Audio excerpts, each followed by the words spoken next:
music of today is really on a certain continuum and gets things from the past and uses them in new ways. And by the same token, music from the past can be so revolutionary and fresh that it can contain elements that sound really modern and audacious and bold. And pairing like that is really to highlight the new in the old and the old in the new.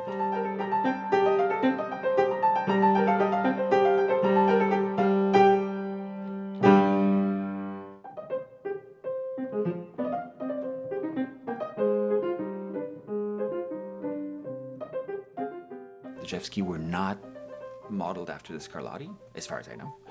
Yet, there are things underneath that bind them that I often like to explore.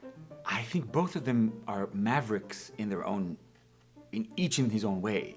You can really identify Scarlatti's music from a mile. It's very gestural.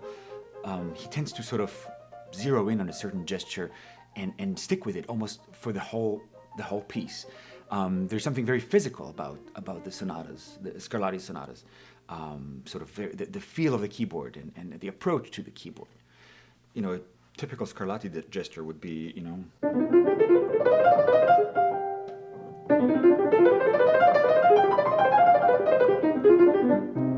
sort of just the hands chasing each other across the keyboard.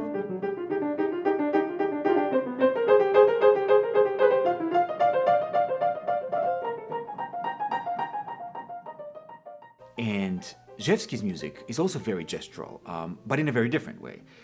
His tends to sort of veer from one gesture to the next, totally abruptly and unannounced, so to speak, almost like stream of consciousness music.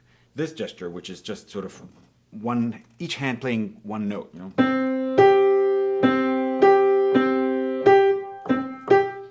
so it's sort of like the whole focus is not even in the notes themselves, but just on the way you attack the keyboard, so to speak.